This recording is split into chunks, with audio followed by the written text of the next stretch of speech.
Aleloia! Miarabantsika rehetra amin'ny anaran'i Jesosy Kristy Tompo ry havana dia ho ampitomboana amintsika mandrakariva ny fiadanana, ny fahasoavana avy amin'Andriamanitra iray ary koa ny firaisana amin'ny fanahy masina. Dia misaotra ny tompontsika mbola afaka mifampahery amin'izao ny alalan'ny vidéo tahaka izao. Ny tenin'ny Tompo izay ampitondraina avy amin'ny fanahy masina androany dia endrika fampianarana no asain'ny Tompo na hitondrantsika ny fampaherezana androany. Izany hoe ny fizarantsika zany dia fampaherezana foana fa misy fampianarana araka ny anirahan'ny Tompo amintsika hijanona, hijoro amin'ny fahamarinana, hilaza amin'ny fahamarinana ary handeha araka ny fahamasinan'Andriamanitra zany. Izay foana moa zany no torintsika dia tsy misy afa-tsy ny fahamasinana sy ny fahamarinana amin'ny alalan'ny tenin'Andriamanitra. Androany ny lohateny izay fampizarantsika alohan'ny hitondrantsika mivavaka izany dia ny hoe Jesosy Kristy no loha.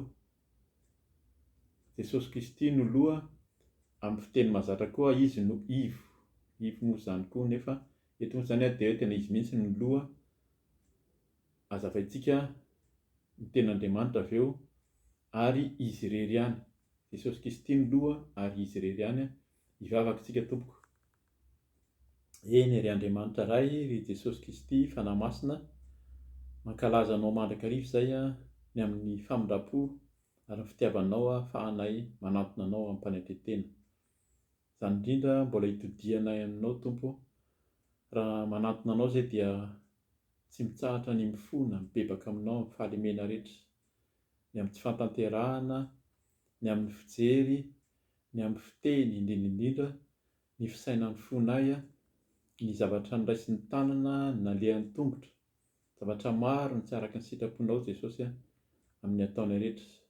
Ka izany ny fonana manao mandrakariva, diovy amin'ny rahanao izay ho afa-keloka, sasao mba tena fampahotana ny rahanao teo amin'ny hazofijaliana, ampy manadio tanteraka, ampy manavao ary ny rahanao izay sotronay, tena fisotro izy ianao no andoro izay tsy anao rehetra, ny amin'ny tenako, ny amin'ny fiainako, ny amin'ny ankonako, ny amin'ny asa fanompoana, ny amin'ny mpanomponao maro izay manantona anao, mitady anao dia andoro ny afon'ny fanahy masina ihany koa. Ka dia ianao no hitantana, hitarika ary indrindra hiteny amin'izao fotoana izao. Tenena fa vonin-kaina ny mpanomponao tsirairay avy ary ao ka tsisy ambara afa-tsy ny sitraponao irery ihany. Dia amin'ny anaranao Jesosy Kristy no nanaovana zavavaka izany. Aleloia. Amen. Amen. Dia arak'izay teny izay zany hoe Jesosy Kristy Tompo no loha ary izy irery ihany. Ho vakiantsika ny tenin'Andriamanitra hitondrantsika an'izany. Vakiana kely fotsiny aloha zany ny ao amin'ny Efesianina toko faha-efatra. Efesianina toko faha-efatra ny andiny fadimy ambin'ny folo ihany zany no ahitantsika an'izay, akantsika an'izay lohateny izay, andiny fadimy ambin'ny folo mivavaka toy izao amin'ny anaran'i Jesosy hoe fa mba hanaraka ny marina amin'ny fitiavana ka hitombo amin'ny zavatra rehetra ho amin'izay loha dia Kristy. Eto zany ho amin'izay loha dia Kristy. Izay zany mahatonga antsika miteny hoe iza ilay tena lohany dia Kristy, Jesosy Kristy ilay Mesia. Amin'ny fiteny Hébreu moa zany tsy pirina amin'izay tsika fa ilay Jesosy Kristy dia ilay Yeshua Masia. Amin'ny teny Hébreu izay niadika tamin'ny teny Grika Jesosy Kristy. Izay ampiasaintsika malagasy sy ny kristianina maro, izay mahatonga ny anarantsika hoe kristianina.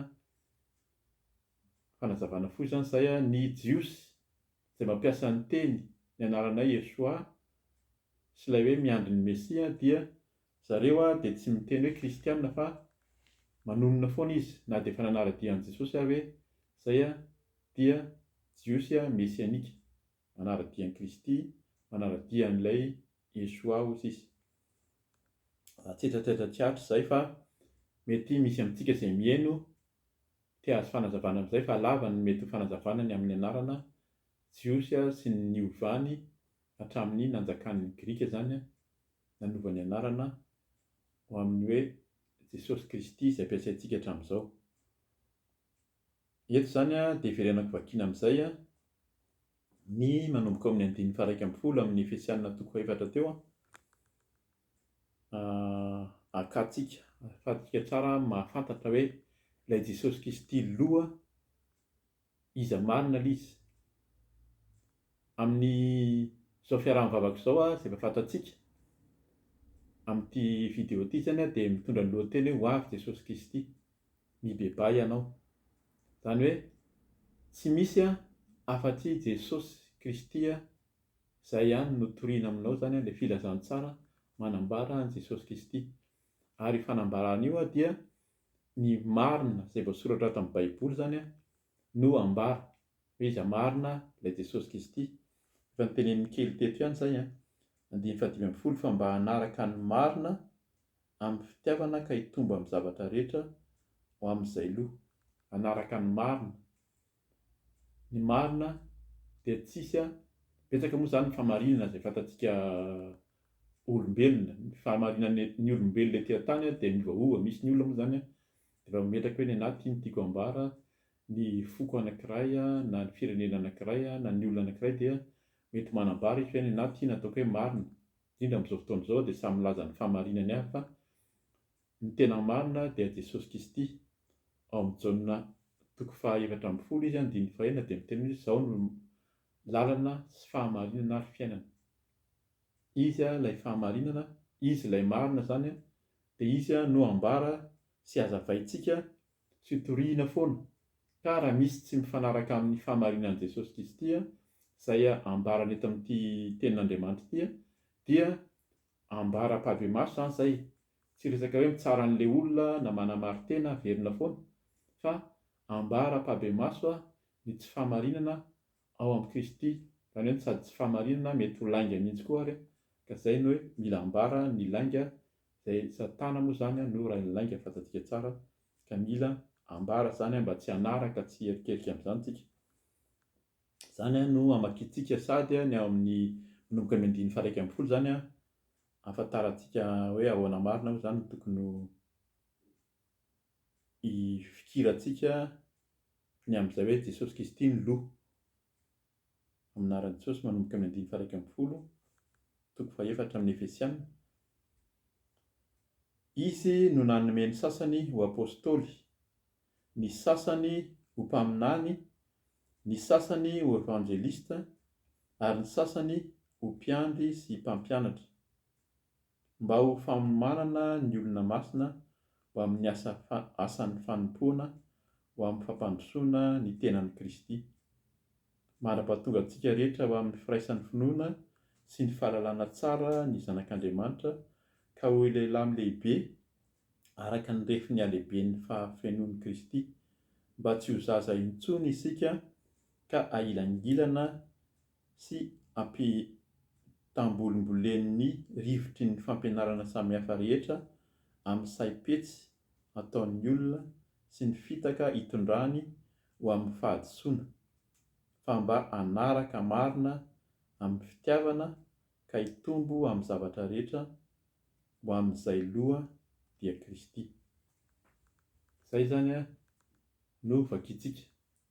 Mila vakiana ilay teo aloha teo ahafantarantsika marina. Inona moa zany ny tena mahatonga ny hoe miteny Paoly eto no miteny Paoly amin'ity Efesianina ity dia efa nifatotra, efa nigahatra tany am-pigadrana zany tany Roma fa nandefa taratasy izy ho an'ny Efesianina zany izay mponina tao Efesosy. Efesosy dia amin'ny fiteny mahazatra dia hoe Asia Mineura zany ao amin'ny faritra misy an'ny Turquie amin'izao fotoana izao.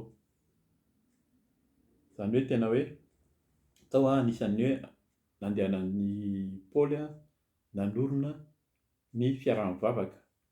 Fiaraha-mivavaka mahatonga miteny hoe fiaraha-mivavaka ny mahazatra antsika zany hoe fiangonana eklezia. Amin'ny teny gasy moa hoe fiangonana ny filaza azy fa ny fiaraha-mivavaka dia ny fiangonana dia ny fiarahan'ny olona mivavaka, ny olona nandray an'i Jesosy. Tsika no te-poly ny tsirairay avy no te-poly, fa ny fiaraha-mivavaka dia fiambonan'ny olona zany, ary ny fiangonana dia fitambaran'ny olona mivavaka amin'ny fahamarinana sy ny fahamasinana. Samy manana ny endriny zany ilay fiaraha-mivavaka, mety olona roa, mety olona telo, mety olona maro. Ny sasany tena hoe mitolona mivavaka, ny sasany miafina ary, sasany ary a tena hoe mety hoe maro koa amin'ny toerana anankiray, trano ngeza be na misy eny amin'ny stady, fiaraha-mivavaka raha ny tena izy. Fa fiaraha-mivavaky ny olona masina, mitady an'Andriamanitra marina, ny fahamasinana ao anatin'ny fahamarinana sy ny fahamasinana. Ka izay a, na ny fiaraha-mivavaka ankehitriny a, izay hitantsika amin'ny endrika ankehitriny zany a, dia mitoerana mifanalavitra. Mifanalavitra dia fiaraha-mivavaka amin'ny alalan'ny réseaux sociaux, amin'ny alalan'ny téléphone, amin'ny alalan'ny fanoratana koa, satria Paoly dia misoratra mihitsy nanoratany tamin'izany ao anatin'ny fiaraha-mivavaka ihany koa izy. Ka izany a no ao anatin'ny fampianarana zany hoe ny tsika tsirairay avy, ny tenantsika tsirairay avy no tempolin'Andriamanitra, itoeran'ny fanahy masina, dia ny fitambaran'ny ny tempoly izay a tenantsika no atao hoe tempoly, io no atao hoe fiaraha-mivavaka na antsoina ihany koa hoe fiangonana zany. Izay no tonga anazy miteny hoe izy a Andriamanitra no teny teto zany, no niteneniny eo aloha kely raha mamaky kely tsika fa tsy vakitsika intsony, no nanome ny sasany apôstôly, ny sasany mpaminany, ny sasany evanjelista, ary ny sasany ho mpiandry sy mpampianatra. Ireo zany a dia araka ny fitenitsika mahazatra ministera andraikitra, na ministera moa tena mahazatra sy mahazava azy hoe ministera izay napetraky ny tompo isian'ny fifampitaizana sy ny fampianarana tetỳ amin'ny fiaraha-mivavaka. Nisy ny apôstôly tamin'izany izay nifidiny, dia nisy ihany koa ny mpaminany, nisy ny evanjelista, ary nisy ny sasany mpiandry sy mpampianatra. Amin'izao fotoana izao a dia mila mitandrina isika, fa amin'izao fotoana izao dia betsaka ny fiaraha-mivavaka na fiangonana mandahy ireo ministera hafa ireo, fa mijanona fotsiny izy ohatra hoe amin'ny mampiandry na ny mpampianatra. Ny mpiandry moa eto zany a dia ny pasteur izy amin'ny teny frantsay, fa ny mpiandra dia mpiandry-ondry, ny pasteur dia ny olona miandry ny ondry, dia ny mpampianatra izay olona nofidiana ihany koa nahalala ny tenin'Andriamanitra. Dia izay a no fankam-panahy ankehitriny a, fa izay ao anatin'ny fiangonana dia ny mpampianatra ny tsy mpiandry, izay no resahana. Fa ny eo aloha, ilay telo lehibe eo aloha, satria ireo no tena lehibe, ny apôstôly, ny mpaminany, dia ny evanjelista. Izany a dia tena ao anatin'ny ministera izay naorin'ny tompo.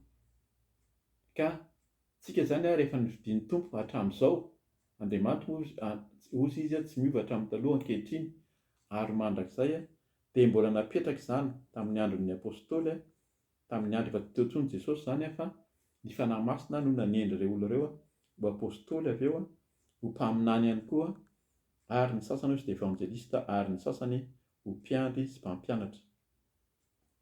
Dia tohizantsika izy 12 mba ho fanomanana ny olona masina. Izay hoe zavatra rehetrarehetra ireo a dia napetraka ho fanomanana ny olona masina. Ny olona masina dia arak'ilay teny teo dia tsika tsirairay avy ilay tempoly itoeran'ny fanahy masina ho amin'ny asan'ny fanompoana, ho amin'ny fampandrosoana ny tenan'i Kristy. Izay zany ho fampandrosoana ny tenan'i Kristy no nametrahana ireo rafitra ireo, ministera zany, fa tsy ho an'ny tsirairay na ho an'ny hoe doctrine na ho an'ny fikambanana, fa ho amin'ny fampandrosoana ho an'ny tenan'i Kristy.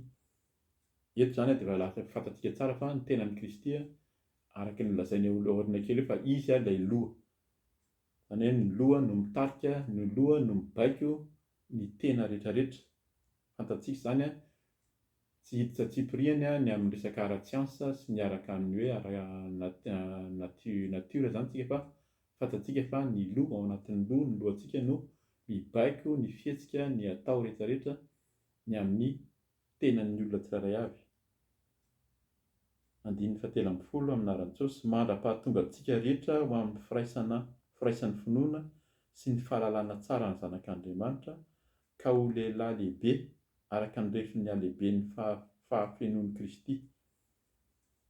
Izay zany no tena tanjona mba ho lehilahy lehibe tsika, vehivavy lehibe, araka ny fahafenoan'i Kristy. Tokony ho feno tanteraka tsika rehefa mandray an'i Kristy zany a, araka ilay teny teo, tsy izy ihany no toriana. Ilay Kristy eto araka ny iverenako kely ihany, misy moa zany tena miteny mihitsy amin'izao hoe aza tonona intsony hoe Kristy, fa tena hoe tsy maintsy hoe Yeshua, Masia, Messia, fa ny tompo dia mahafantatra ny amin'ny teny nampiasaina tamin'izany, satria na io anarana io ary fantatsika ny fahefana nomen'ny tompo amin'izany anarana hoe Jesosy Kristy avy any Nazareta izany. Dia hoy izay izy hoe mahadra-pahatonga antsika rehetra ho amin'ny firaisan'ny finoana. Izany ny firaisan'ny finoana dia finoan'i Jesosy Kristy sy ny fahalalana tsara ny Zanak'Andriamanitra dia Jesosy Kristy ho lehilahy lehibe araka ny refin'ny halehiben'ny fahefenoan'i Kristy. Kristy foana no resahana, Kristy foana. Mba tsy ho zaza intsony isika ka ho ailangilana sy hampitambolembolen'ny rivotry ny fampianarana samihafa rehetra amin'ny saim-petsy ataon'ny olona sy ny fitaka hitondrany ho amin'ny fahadisoana. Izay zany rehefa tena fantatsika ilay Kristy, ilay Jesosy Kristy izay tena lohany, izay tena napetraka sy ireo rafitra ireo mahafantatra ny tenin'Andriamanitra tsika. Ankabeazan'ny kristianina maro manko amin'izao fotoana izao dia tsy mamaky tenin'Andriamanitra, tsy mandinika ny tenin'Andriamanitra, tsy mianatra ny tenin'Andriamanitra, fa miaino ny fampianarana, mety betsaka amin'ny fampianarana na zaza zao raha ohatra tsy mandinika ianao zany, fa ianao no angatahana koa handinika, hamaky tsara ny tenin'Andriamanitra hoe marina ve ny tenin'ny rahalahy, marina ve ny tenin'ilay anadahako ity, fa ny tenin'Andriamanitra no ambarantsika sy ampitaina. Izay mivantana vakiantsika miaraka mamaky tsika dia vakiantsika araka izany izay hazavainy, ary izay ilay hoe mangataka amin'ny fanahy masina tsika, fa ny fanahy masina no tena manolo-tsaina fa tsy avy amin'ny fahalalantsika. Na dia nianatra sy nijery namaky boky maro ary ianao ka tsy ny fanahy masina no mitarika, dia foana ihany koa ny fahalalantsika. Ka izay ilay izy hoe raha ny fianarana maro, ny mpampianatra maro no arahanao dia betsaka ny fitaka hozy hitondrany amin'ny fahadisoana. Misy fahadisoana mihitsy amin'ny saim-petsy ataon'ny olona. Misy olona dia fetsy mihitsy mamitaka ny olona handeha amina lalana hafa tsy araka ny sitrapon'Andriamanitra zany, araka nyity baiboly ity. Dia andininy faha 5 izay efa niresahantsika teo, fa mba hanaraka ny marina amin'ny fitiavana ka hitombo amin'ny zavatra rehetra ho amin'izay loha dia Kristy. Izay zany hanaraka ny marina tsika ary amin'ny fitiavana. Io koa zany mila mandeha amin'ny fitiavana rehefa miaraka amin'ny Jesosy. Mamporisika antsika hamaky ny Korintianina voalohany toko 7, manomboka amin'ny voalohany zany ka hatramin'ny 7, ho fantatsika hoe inona marina zany ilay fitiavana tian'ny tompo ambara eto. Hanaraka amin'ny fitiavana dia manaraka ny marina koa. Araka ilay teny teo Jaona toko 4:4 hoe izy no lalana, izy ny fahamarinana, izy ilay marina Jesosy Kristy zany, ary izy no fiainana. Izy mihitsy no teny an'izany. Ka izay zany no tsara hamporisihana antsika foana hoe mila hamaky ny tenin'Andriamanitra tsika, ahafantarantsika marina ny amin'ny sitrapon'Andriamanitra. Eto zany Paoly, fantatsika tsara Paoly raha mamaky ny any amin'ny vakiantsika kely aloha, tsara angamba ny vakiana mihitsy ary ny eo amin'ny toko voalohany eo, ny 1 amin'ny anaran'i Jesosy hoe i Paoly, apôstôlin'i Kristy Jesosy noho ny sitrapon'Andriamanitra. Izay zany noho ny sitrapon'Andriamanitra no nahatonga anazy apôstôlin'i Kristy, mamangy ny olona masina any Efesosy izay mahatoky ao amin'ny Kristy Jesosy. Ho aminareo anie ny fahasoavana sy ny fiadanana avy amin'Andriamanitra raintsika sy Jesosy Kristy Tompo. Tsy misy afa-tsy Kristy Jesosy, izay ihany no ambaran'i Paoly.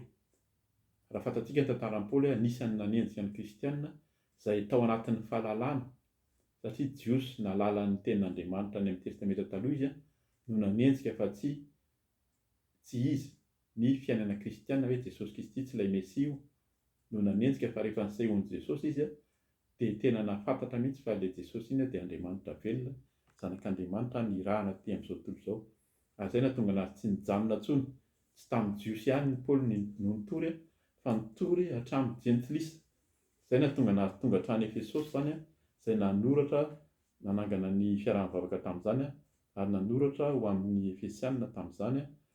Voakintsika ny Efesianina 2:20 hatramin'ny 7:20 aloha, hijerentsika hoe ahoana ihany ilay Kristy lohany teo.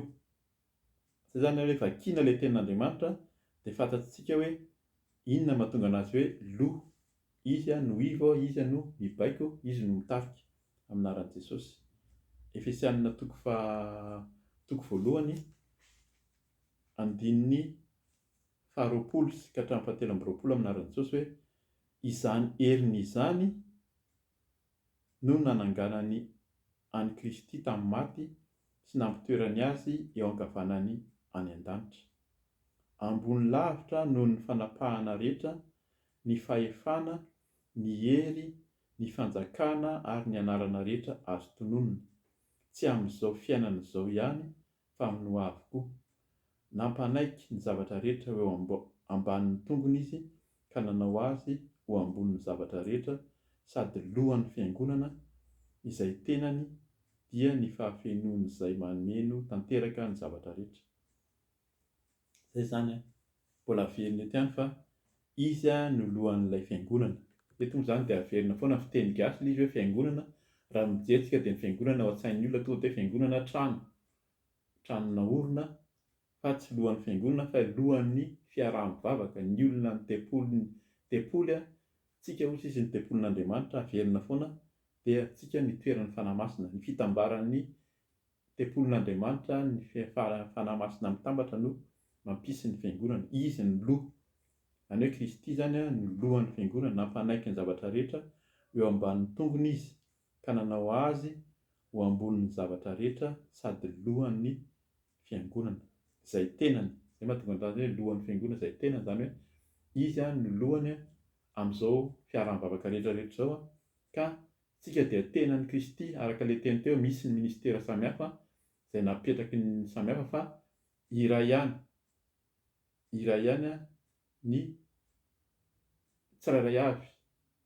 Hoe tahaka ny vatana ihany zany hoe misy ny tanana, misy ny tongotra, misy ny vava, izay samy manana ny fiasany fa iray ihany hozy izy io. Misy fampianarana efa nataon'i Paoly amin'izay koa fa tsy handeha amin'izay zany tsika aloha androany, fa eto dia mampiseho fa izy ny lohany, ny tenany dia ny fiangonana, ny fiaraha-mivavaka. Izay no ifampahirizantsika androany. Tokony fantatsika ny tenin'Andriamanitra fa tsy ho isan'ilay ahilikilika sy ino moa izy teo, mety hoe mierikerika zany, tambelombelona hozy izy na savoamboana mihitsy, azo tenena amin'izany mihitsy satria tsy fantatsika ilay teny marina. Fa araka ny teny eto hoe izy ambony lavitra noho ny fanapahana rehetra hozy izy, ny fahefana, ny hery, ny fanjakana ary ny anarana rehetra azo tononona, tsy amin'izao fiainana izao ihany fa amin'ny ho avy koa. Ary ery ambony izy dia efa niteneny teo, izany heriny izany no nananganany an'i Kristy tamin'ny maty sy nampitoerany azy eo ankavanany any an-danitra. I Jesosy Kristy io zany ilay arahantsika dia tena hoe lohany ary mitarika ny fiainantsika, mitarika ny fiaraha-mivavaka ary mitarika antsika tsirairay avy ao anatin'ny fahamarinana, ao anatin'ny fahamasinana. Vakiko ihany ny Efesianina 2:20 satria tena mampirisika antsika zany hamaky ny Efesianina manontolo raha ny tena izy, fa tsingatsinganina ilay izy mba ho fantatsika. Araka ny teniko teo hoe Paoly izay tena mifanena tamin'i Jesosy nahazo iraka dia voatendry koa apôstôly araka ny ministera efa nitonona teo zany, dia tsy nitsahatra na mpianatra na mpafantatra ny fahamarinana sy ny fahalehibiazan'i Kristy dia ny mahazanak'Andriamanitra azy koa. Vakitsika amin'ny andininy azoko vakiana andininy 9 ary satria tsara koa zany fantatsika amin'ny anaran'i Jesosy ny Efesianina 2:20. Fa fahasoavana no namonjena anareo amin'ny alalan'ny finoana, ary tsy avy aminareo izany fa fanomezana avy amin'Andriamanitra. Tsy avy amin'ny asa fandrao isy irehare, fa asa ny isika voaforona tao amin'ny Kristy Jesosy mba hanao asa tsara izay nomanin'Andriamanitra rahateo mba andehanantsika amin'izany. 11 Koa tsarovy fa fahiny ianareo dia jentilisa araky ny nofo ka nolazain'ny voaforantanana teo amin'ny nofo hoe tsy voafora.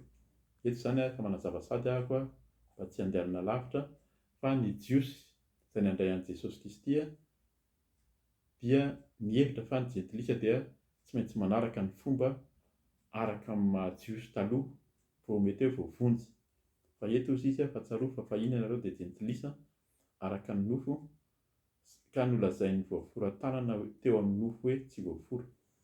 Ny jiosy no tiany eto.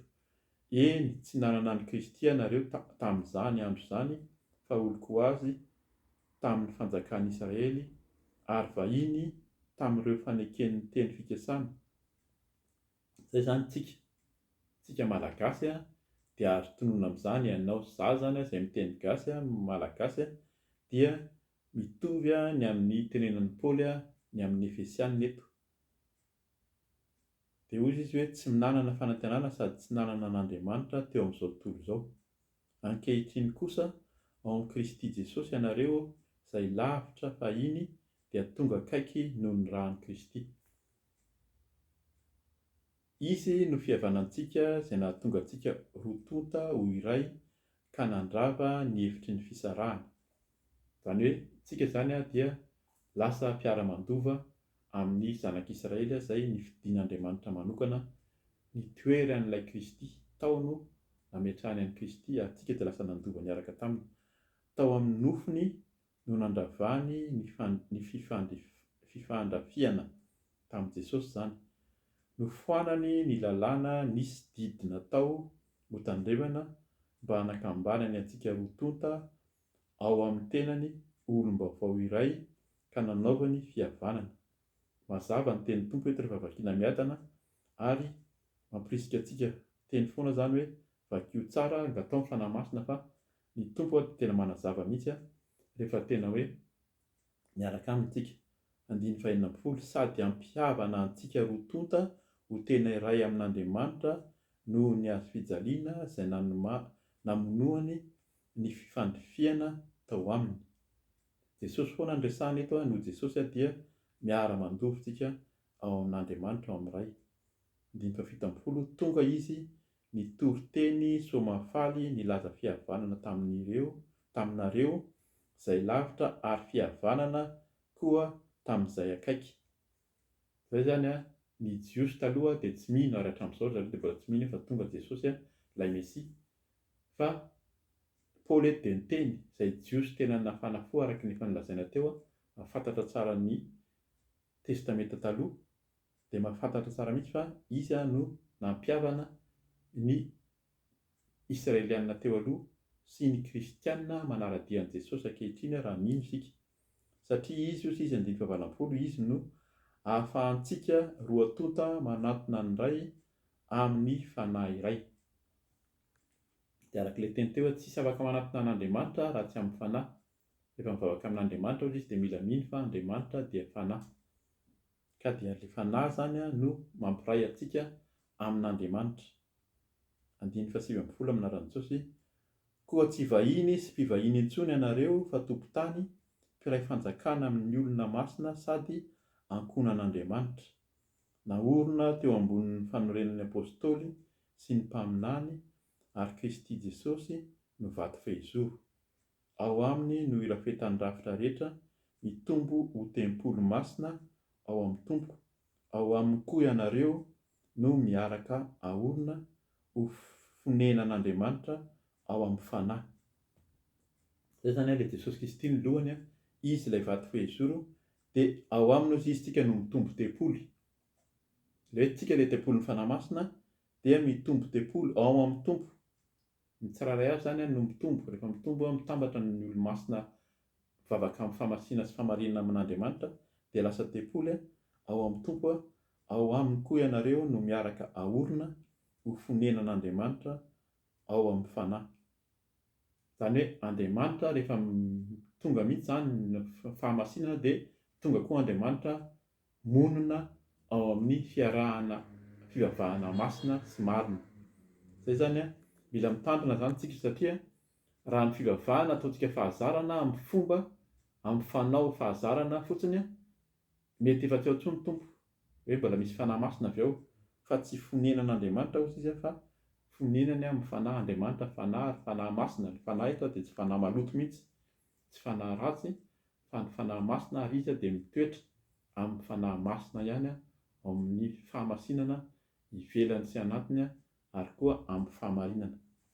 Misaotra ny tompontsika fa miteny amintsika ny tompo, satria moa zany ho vakiana daholo ny tenin'Andriamanitra fa ny fotoana koa moa zany tsy hivalam-parana, fa amarana antsika ny fanazavana izay nataon'i Paoly dia vakiantsika ny any amin'ny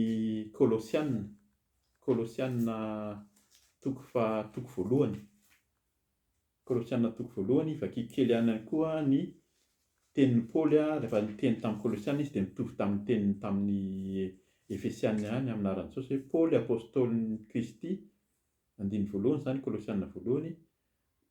Paoly apôstôlin'i Kristy Jesosy noho ny sitrapon'Andriamanitra sy Timoty rahalahy no mamangy ny olona masina any Kolosia, dia ny rahalahy matoky ao amin'ny Kristy, ho aminareo anie ny fahasoavana sy ny fiadanana avy amin'Andriamanitra rahaitsika. Olona matoky mamangy zany, olona masina hozy izy, ny olona masina any Kolosia. Zany hoe misy zany mety misy fikambanana, mety misy fiarahavavaka fa tsy ao anatin'ny famasinana, tsy ao anatin'ny masina. Fa ny olona masina koa eto tsy ny olona maty. Io zany izay ilay fahamarinana mila tenenina, ny olona masina dia ny olona velona, fa tsy hoe ny olona maty dia lazaina fa masina ny olona izay fa maty. Fa ny olona masina dia ny mamangy ny olona masina, dikan'izany hoe olona velona tany Kolosia ny atao hoe olona masina dia ny olona miaina amin'ny fahamasinana sy ny fahamarinana, ka zany no ambaran'i Paoly, ary io izy matoky ao amin'ny Kristy. Dia vakiantsika toizantsika ny famakiana manomboka amin'ny andininy voalohany io zany vakiako hatramin'ny telo amby roapolo io mba vakiako miadana mba ahitantsika tsara mihitsy hoe ahoana moa zany zany hoe Jesosy Kristy no lohany.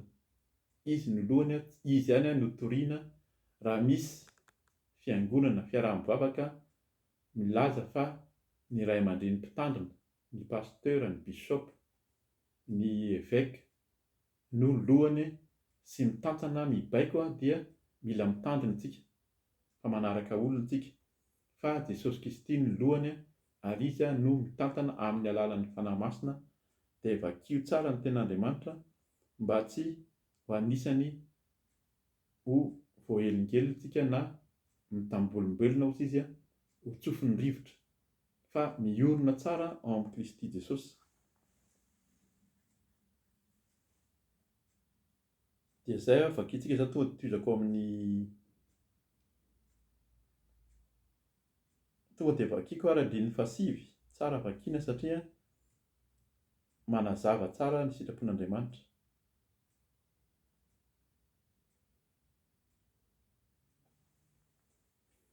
Anaran'i Jesosy hoe noho izany azafady tiako vakiana hatrany amin'ny andininy fahatelo ny Kolosianina toko voalohany hatramin'ny voalohany hatramin'ny fahatelo amby roapolo ny vakiantsika, amin'izay fantatsika tsara miara-mazoto zany tsika miara-mamaky ny tenin'Andriamanitra, ahafantarantsika marina iza ilay Jesosy Kristy ivo, iza ilay Jesosy Kristy lohany. Aminaran'i Jesosy andininy fahatelo amin'ny Kolosianina toko voalohany zany, misaotra an'Andriamanitra rain'i Jesosy Kristy tompontsika izahay ary nivavaka mandrakariva ho anareo, fa renay ny finoanareo an'i Kristy Jesosy sy ny fitiavanareo ny olona masina rehetra noho ny fanantenana izay tahirizina any an-danitra ho anareo, fanantenana efa renareo fahiny tamin'ny tenin'ny fahamarinana dia ny filazantsara. Ny filazantsara dia tenin'ny fahamarinana. Io filazantsara io dia efa tonga eo aminareo ka mamokatra sy mitombo tahaka ny eo amin'izao tontolo izao, toy izany koa ny eo aminareo. hatramin'ny andro nandraisinareo sy nahalalànareo tsara ny fahamarinany fahasoavan'Andriamanitra. Araka ny efa renareo tamin'ny Epafra, io zany mpampianatra, mpanompo namanay sady mahalala, izay mpanompon'i Kristy mahatoky eo aminareo. Izy no nanambara taminay ny fitiavanareo eo amin'ny fanahy. Resaka fanahy foana koa ny resana, ary misy ny ministera zany eto Epafra dia nanao ny ministeran'ny fampianarana sy ny mpiandry na mpampianatra zany ny mpitandrina. 9 amin'aran'i Jesosy. Noho izany izahay koa dia tsy mitsahatra mivavaka sy mangataka ho anareo hatramin'ny andro nandrenesanay mba ho fenoana ny fahalalana ny sitrapony ianareo amin'ny fahendrena sy ny fahazavan-tsaina rehetra avy amin'ny fanahy, mba handehananareo mendrika ny Tompo, manao ny sitrapony amin'ny zavatra rehetra, mahavokatra amin'ny asa tsara rehetra, sady mitombo amin'ny fahalalana tsara n'Andriamanitra, mba hampatanjahina amin'ny hery rehetra araka ny herin'ny voninahiny ianareo, ka hanana ny faharetana rehetra sy ny faharipo amin'ny fifaliana. 12 zany, amin'ny fifaliana no isaoro ny iray izay nampamendrika anareo hanana anjara amin'ny lovan'ny olona masina eo amin'ny mazava. Fanazavaintsika teo zany fa tsika dia miara-mandova noho ilay zanak'Andriamanitra zany noho Jesosy Kristy, ho miaraka amin'ny olona masina ho tsika eo amin'ny mazava any an-danitra zany, sady nahafaka antsika tamin'ny fahefan'ny maizina ka namindra antsika mba amin'ny fanjakan'ny zanany malalany, izay nanantsika fanavotana dia ny famelana ny helintsika. Izy no endrik'Andriamanitra tsy hita maso, Jesosy zany io, ilay lamatoa talohan'izao zavatra rehetra izao. Jesosy io fa tao aminy, tao amin'ny Jesosy Kristy no nahariana ny zavatra rehetra any an-danitra sy ety ambonin'ny tany, dia ny hita sy ny tsy hita, na fiandrianana, na fanjakana, na fanapahana, na fahefana, izy no nahariana ny zavatra rehetra sady ho azy izany.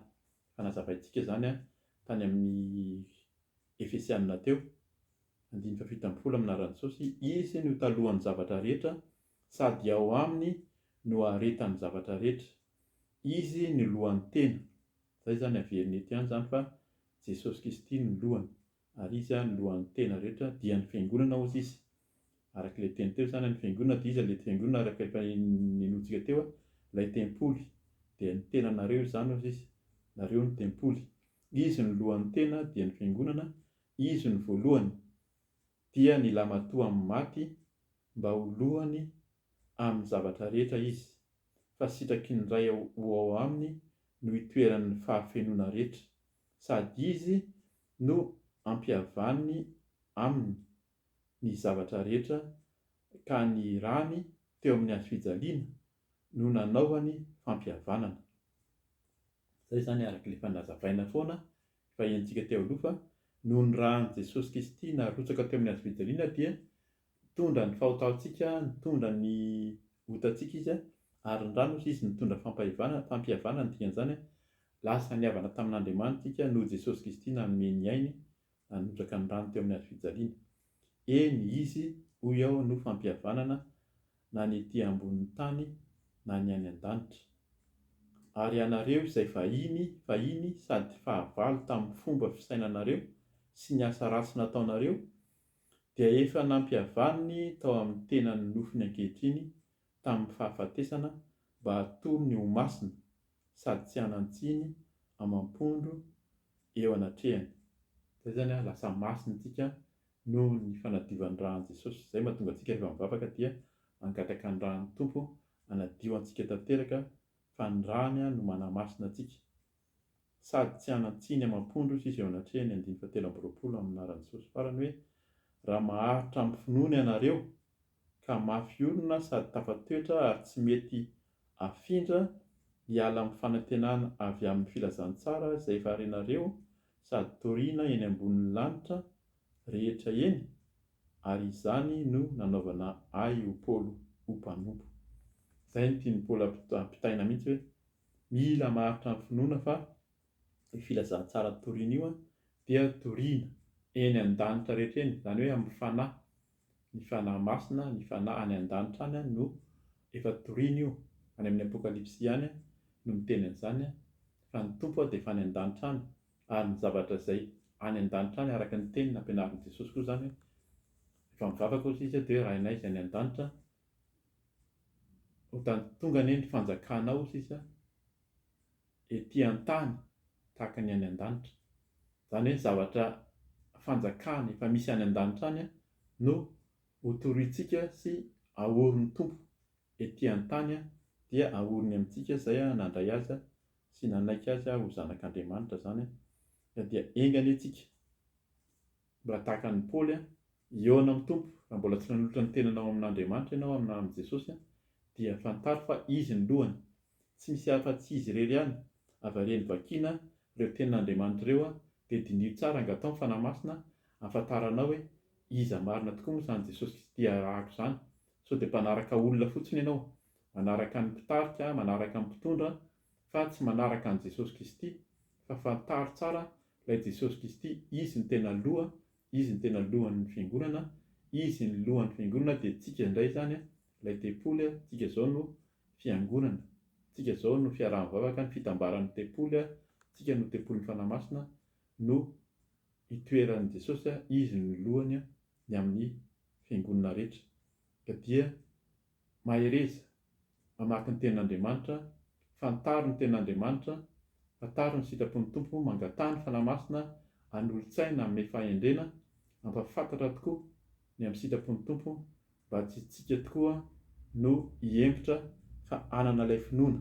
Averiko 19 farany amin'ny anaran'i Jesosy. Raha maharitra amin'ny finoana ianareo ka mafy orona sady tafatoetra ary tsy mety afindra hiala amin'ny fanantenana avy amin'ny filazantsara izay farenareo sady toriana eny ambanin'ny lanitra rehetra eny. Alleluia, amen. Manao velomanao amin'ny anaran'i Jesosy dia raha sitrapon'ny tompo izany dia mbola hifampaherety foana tsika amin'ny manaraka. Alleluia, amen.